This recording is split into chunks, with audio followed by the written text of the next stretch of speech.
안녕하세요. 자신입니다. 오늘은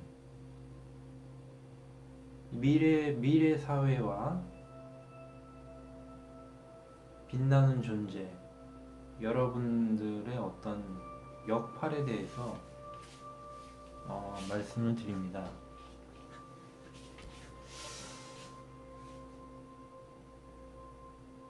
인공지능 그리고 빅데이터.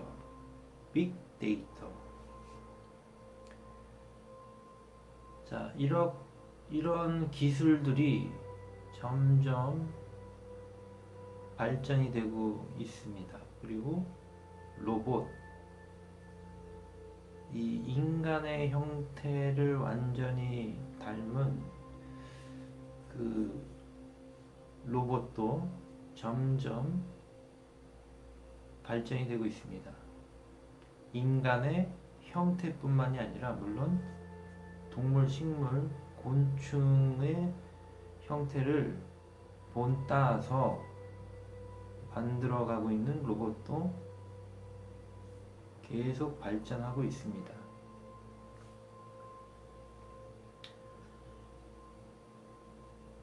인공지능과 빅데이터가 점점 발전이 된다면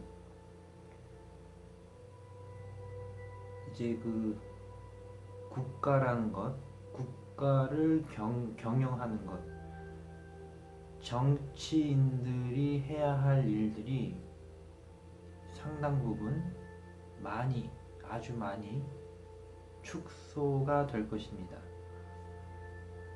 왜 그러냐면 저는 이런 생각을 합니다. 예를 들면 어느 나라에 한국이 아니라 한국과 지구와 비슷한 어떤 한국이란 나라가 있습니다. 그런데 그 나라에 경기 도지사라고 합시다. 이건 예를 든 진짜 한국을 말하는 것이 아닙니다. 이 경기도지사를 선거를 해서 당선을 시킵니다. 그런데 경기도지사가 되면 명예도 없고 일반적으로 그 자리, 도지사라는 자리가 명예가 있습니다. 물론 그 도지사가 실제로 하는 행동에 따라 그 명예는 물론 실추될 수도 있겠지만 어쨌거나 경기도지사 그러면 어떤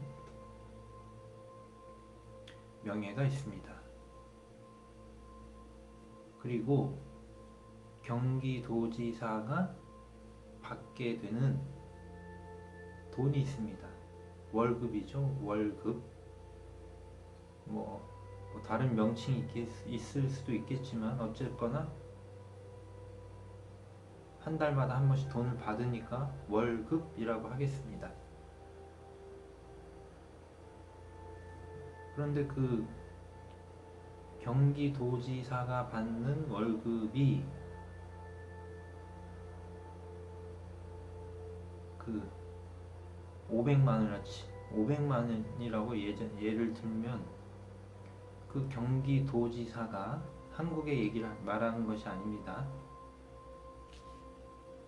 한국은 뭐 500만이 될지 그 밑에가 될지 저는 잘 모르겠습니다. 그런데 경기도지사가 500만 원을 월급으로 받는다고 예를 들고 동시에 월급 외에도 경기도지사는 출근을 하니까 출근하는 것에 따르는 예를 들면 차량비, 차량 비용, 유지비, 또 그 사무실의 공간 크기, 스페이스, 그 다음에 어떤 사택도 제공받을 수도 있고요. 그리고 그 외에도 월급 외에도 뭐 이런저런 여러 가지 어떤 특수한 항목으로 이 경기도지사가 쓸 수 있는 돈이 아마도 많을 것입니다. 그런데 인공지능과 과학기술의 발전이 가속화되면 이런 분석을 할 수 있습니다. 전 국민에게 그냥 예를 들면 스마트폰으로 이런 질문을 합니다. 경기도지사가 월급 포함 이 경기도지사가 사용할 수 있는 이 금액은 어느 정도일까? 어느 정도가 적합할까? 그런데 여기서 중요한 것은 이런 질문을 합니다. 경기도지사라는 이 명예도 있는, 그리고 수하의 그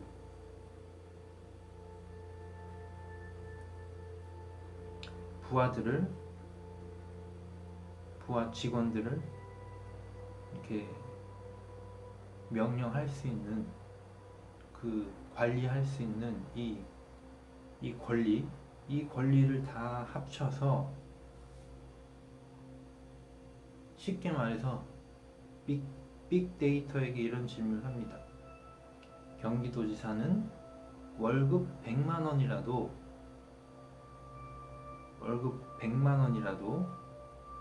경기도지사 역할을 하면 그것만으로도 좋다, 충분하다. 그래서 1번부터 한 10번까지 1번은 100만 원만 받아도 경기도지사 타이틀을 가지고 이 직업생활을 하는 것만으로도 정말 충분하다. 왜냐하면 경기도지사에는 100만 원 외에도 사실 부수적으로 얻는 게 너무 많으니까. 그래서 1번 질문이 이것이고요. 2번, 3번, 4번은 이제 그 월급의 단위가 올라갑니다. 2번은 200이라도 경기도지사는 할만하다. 3번, 4번, 10번째 질문은 500은 500 또는 700은 받아야지 경기도지사를 할 수 있다. 이렇게 10가지 항목을 정해놓고 빅데이터에 이 한국에 있는 모든 사람들에게 질문을 했을 때 데이터가 쭉 나옵니다. 그랬을 때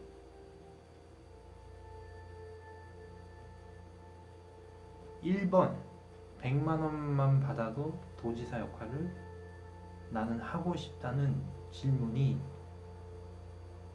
많을 수도 있습니다. 아닐 수도 있고. 근데 500만 원을 받아야지만 경기도지사는 할 수 있다. 이런 식으로 질문을 했을 때 경기도지사라는 역할을 수행함에 있어서 가장 합당한 그 월급 수준이 산출이 될 수가 있습니다. 그런데 지금은 경기도지사의 월급과 이 사람이 받게 되는 그런 것이 초월적인 느낌으로 보면 과도하다라는 생각을 하게 됩니다. 그런데 이 저처럼 이렇게 생각하는 사람은 아마도 드물 것입니다. 경기도지사는 그 정도는 받아도 된다는 어떤 판단을 하고 있을 수가 있습니다. 그런데 이것이 만약 경기도지사가 지금 받는 월급과 그런 모든 것이 만일 과도한 것이라면 이 과도한 것으로 인해서 이 어떤 나라, 가상의 한국이라는 이 나라가 도지사만 있는 게 아니고 수없이 많은 장들이 있습니다. 대통령을 포함해서 이 사람들이 받는 것이 과도하다면, 만일 1번 질문, 100만 원만 월급을 받아도 경기도지사 역할을 하는 것이 너무나 좋은 것일 수도 있는 것입니다.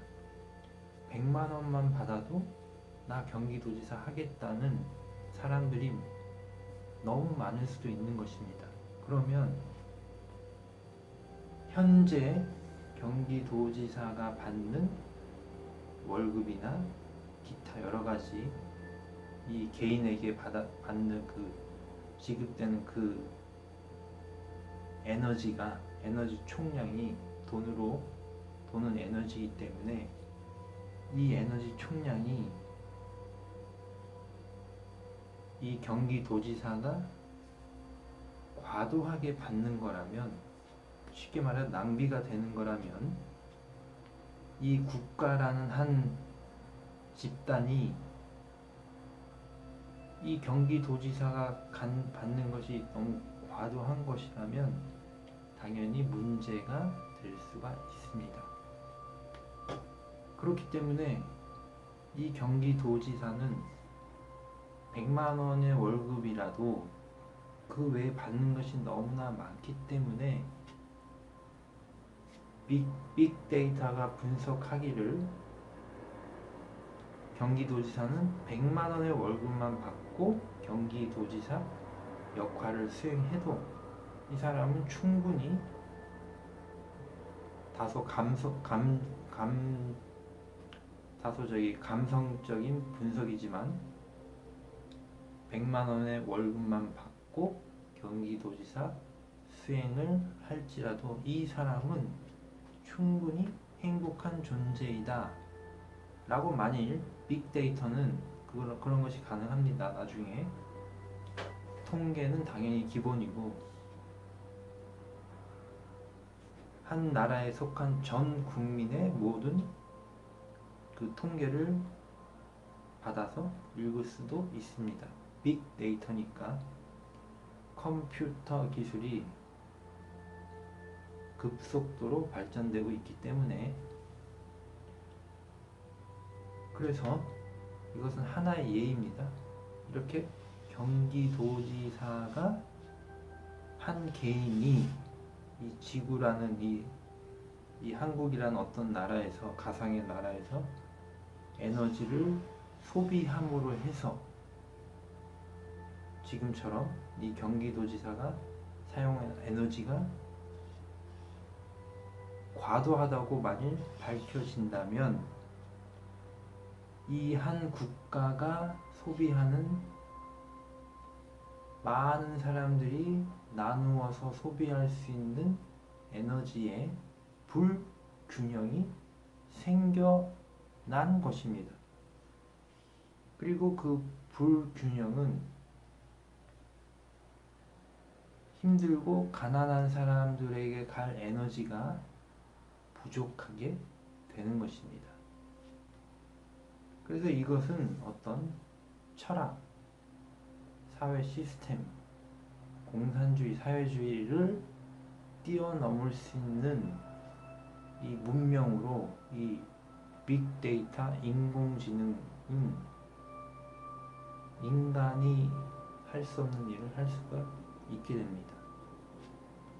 지금까지 제가 했던 말은 하나의 아주 하나의 단순하면서도 아주 그 소박한 질문입니다. 빅데이터는 이런 식으로도 어떤 정치가나 그런 사회의 리더, 국가의 어떤 리더들이, 그래서 사람들은 자기도 욕망이 있고 또 성공하고자 하는 욕망도 있고, 또 그 욕망이 자기의 욕망으로 인해서 그런 어떤 국가의 리더들이 소비하는 에너지에 대한 분석은 사실상 지금처럼 제가 분석하는 것은 없다고 보면 됩니다. 물론 국가가 이 장관이나 도지사에게, 또 국회의원들의 어떤 그 법을 통해서 도지사, 장관은 이 정도는 그 대우를 해야 된다는 그런, 그래서 그 도지사가 가져가야 되는 그 적정한 월급과 그 도지사 역할을 함으로써 이 도지사라는 개인이 받게 되는 유형과 무형의 것들을 다 분석해서 도지사가 월급은 100만 원만 받아도 이 사람은 충분히 행복한 존재, 만족한 존재이다, 이런 역할을 경기도지사는 이것으로 충분하다는 인공지능과 빅데이터의 통계가 나오게 되면 한 국가의 모든 구성원이 동시에 더불어 모든 이 한 국가라는, 그래서 도지사가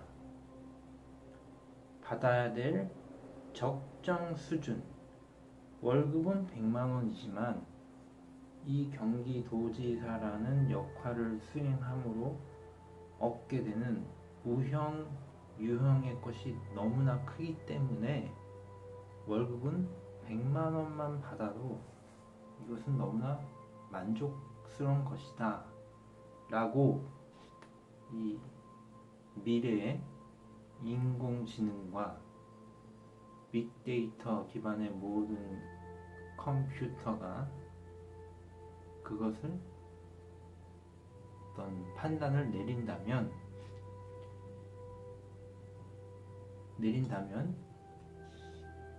한 국가의 구성원들이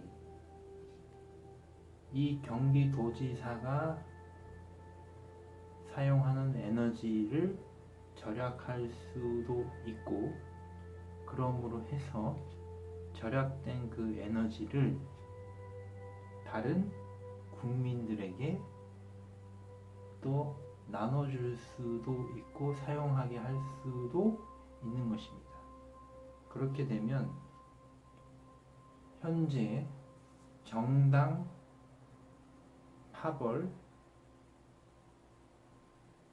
파벌의 그 정치로 인한 문제를 해결하고 해소하게 될 뿐 아니라 국가라는 하나의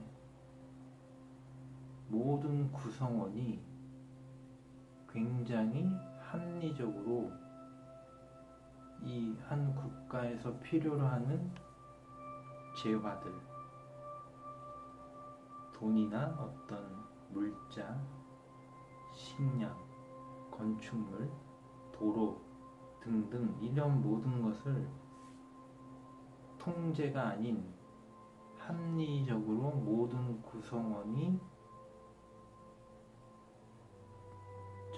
배분해서 잘 사용할 수 있는 그런 새로운 차원의 문명이 이런 빅데이터와 인공지능의 그 결합으로 이루어질 수가 있는 것입니다.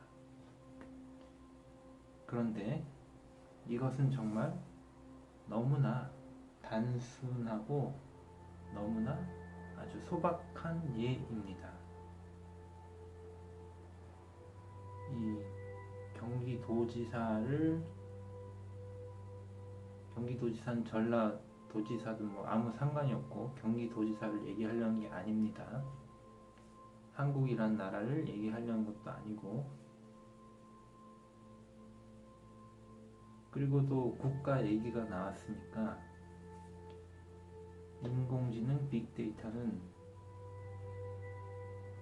여러분이 돈을 벌면 현명한 사람은 그 돈을 어떻게 사용할지에 대한 계획을 세웁니다. 마찬가지로 국가라는 사람도 계획을 세웁니다. 그런데 국가는 한 명이 아니라 그 구성원이 적어도 뭐 100만 명, 10만 명, 뭐 1억 이런 식으로 구성원이 많습니다. 그러므로 이 많은 사람들이 한 국가라는 테두리 안에서 돈이 결국 돈과 뭐 여러 가지 물자 이런 걸 다 포함해서 쉽게 말해서 그걸 에너지라고 합니다. 에너지가 들어온 에너지를 잘 사용을 해서 또 나갈 것은 나가고, 이것이 에너지의 순환입니다. 그런데 이 에너지의 순환은 어떤 세분한 주제들이 있습니다. 예를 들면 한 국가라면 교육에 쓰는 에너지, 군대에 쓰는 에너지, 그 다음에 전기 에너지든 실제로 필요한 에너지에 사용되는 에너지, 그 다음에 이제 도로, 기반 시설, 항만이든 항구든 뭐 우주 스테이션이든 발전소든 뭐 여러 가지가 있겠죠. 기반 시설, 또 공장들. 지금은 한 개인이 또는 집단이 공장을 세우지만 예전에 그 얘기를 한 적이 있습니다. 공장을 이 한 국가의 구성원이 필요로 하는 것들을, 이런 자동차 공장, 선박 공장 등등, 그 공장 자체를 빅데이터, 인공지능으로 계산을 해서 10년 전, 지금 현재, 10년 후에 미래까지 다 계산을 해서 공장을 세우거나 세우지 않거나도 가동하거나 가동하지 않게 해도 할 수가 있는 것입니다. 자, 그래서 뭐 이제 할 얘기는 너무나 많지만 너무 오래 길어짐으로 해서, 그래서 그렇게 긍정적인 측면에서 그렇게 바뀌어갈 수 있다는 것이고, 이 시점에서 여러분, 이 영상을 듣고 있는 여러분들, 제가 말씀드린 빛나는 존재 여러분들은 이런 빅데이터가 가지고 있는, 인공지능이 가지고 있는 통찰과 지혜를 여러분들은 이 과학기술이 발달되기도 전에 여러분들은 감정적으로, 의식적으로, 마음적으로 그 통찰력을 지닐 수 있게 됩니다. 그렇게 되면 여러분은 미래에 대해 대처할 수 있고 나아가 미래를 선도하는 리더가 될 수 있다는 것입니다. 계속해서 또 말씀드리도록 하겠습니다. 감사합니다.